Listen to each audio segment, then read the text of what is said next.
Ahora, con la corriente libertadora del norte, ya fue una situación muy distinta, ¿no? Ya recordemos que para esto se le invita, ya se invita. El señor Simón Bolívar llega aquí invitado, porque el Congreso no podía asumir tal responsabilidad, ¿ok?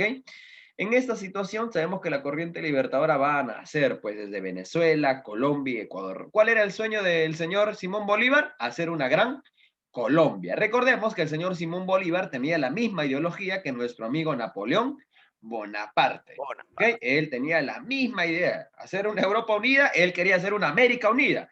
Inclusive se sabe que su ideología era hacer prácticamente que toda la parte de América, así que en toda la parte de América se absorbe en un solo poder. Y lógicamente, ¿quién iba a absorber todo ese poder? Él mismo, ¿no? Recordemos que pues él empieza por Venezuela, luego se va a Colombia y el problema era Ecuador, ¿no? Llegar al Ecuador. Y él unificó todo esto como llamada o la denominada la gran Colombia, ¿ok? Ahora, ante esta situación hay preguntas muy importantes, ¿no? ¿Cómo se produce la llegada de Bolívar a nuestro país? ¿Por qué o cómo se da? Recordemos que ellos se reúnen ya y en Guayaquil Simón Bolívar recibe la invitación. Él estaba en Guayaquil, se estableció en Guayaquil, ¿ya?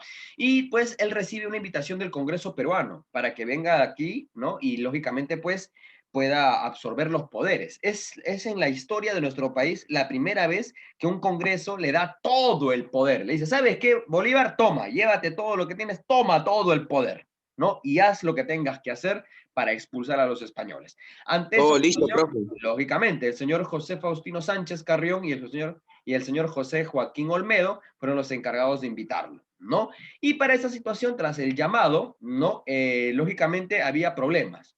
¿Cuál era el problema? El problema es que en el Congreso peruano también luchaban y pugnaban por pelearse en el poder. Si San Martín dejó un país ya establecido con este caso, con una constitución, con un congreso y con parlamento establecido, pues entre ellos mismos empezaron a pelearse, ¿ok? Por un lado, el señor José de la Ribagüero pugnaba por el poder. Por el otro lado, el señor Torretagle peleaba por el poder. Y entre, disculpen el término, y entre estos tarados empiezan a pelearse y a pugnarse y a quitarse el poder. Porque recordemos que el poder, pues lógicamente da economía, ¿no? Ante esa situación, pues el Congreso empieza a tomar medidas más estrictas. Dicen, ¿saben qué? Acá hay dos idiotas que se están peleando y no llegan a nada. ¿Qué vamos a hacer? Fácil, vamos a anular la Constitución y vamos a llamar al dictador. Porque en una dictadura no hay Constitución, jóvenes. ¿Ya? No hay Constitución en una dictadura. No existe. Ante esa situación se suprime la Constitución, ¿ya? Se elimina la Constitución y se manda a llamar al señor Simón Bolívar. En base a ese hecho, Bolívar llega al Perú, ¿ok? Llega al Perú y lógicamente pues él llega por dos cosas muy importantes, ¿no? Él llega por Ayacucho y llega por Junín. Hay un himno, no sé que si no me acuerdo qué es la parte de cuando se iza la bandera, ¿no? Cuando se canta arriba, arriba, arriba el Perú, es su sueño y gloria inmortal. En este caso se exalta, ¿no? Las famosas batallas de Ayacucho y Junín, dos momentos donde se logra obtener el poder, el control, perdón, del Perú, y ante esta situación, en Junín, en el año 1824, se pelea, ya también se llama la batalla sin humo, porque el conflicto fue literalmente, ¿sí? En este caso se esperaba que en Junín, humo le decían a la neblina, muchachos, por si acaso, ¿ya?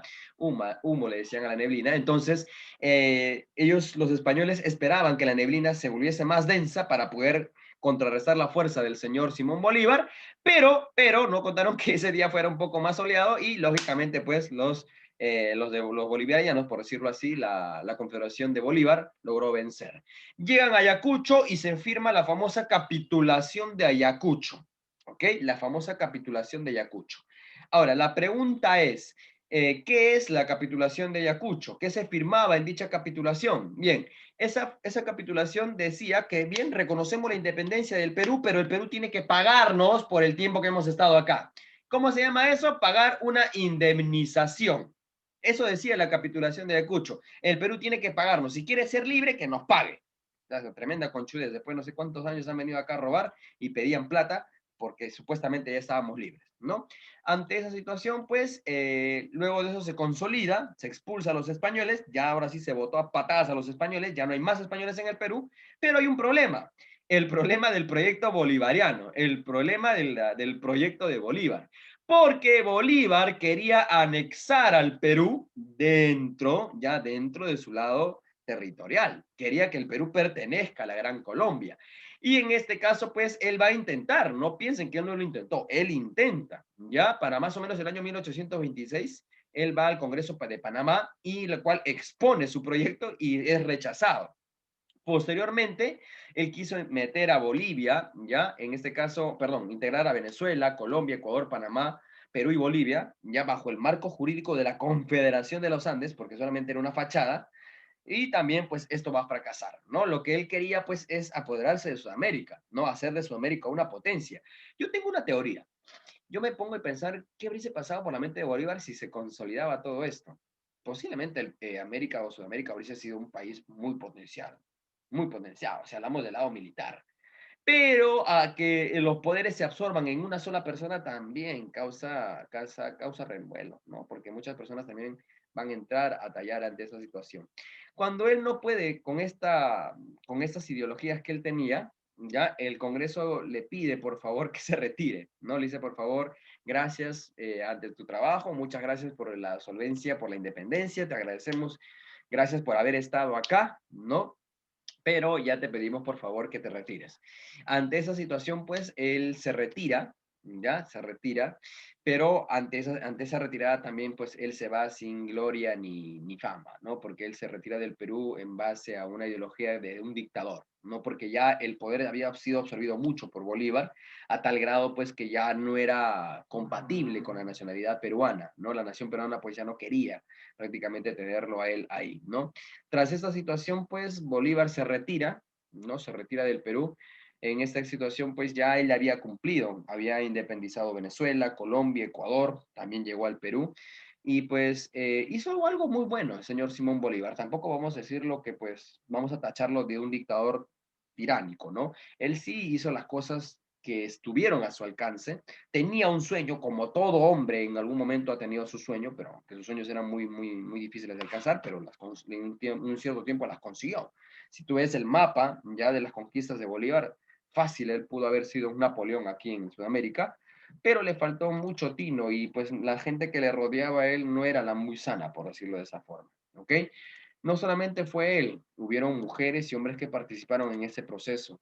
¿Ok? Hubieron hombres y mujeres los cuales participaron en ese proceso. Tenemos a la señora María Parado de Veído, ya, la cual pues también luchó por la independencia del Perú, y también tenemos al señor José Olaya Balandra, el cual también fue un hombre muy importante y participativo dentro de lo que es la guerra de independencia.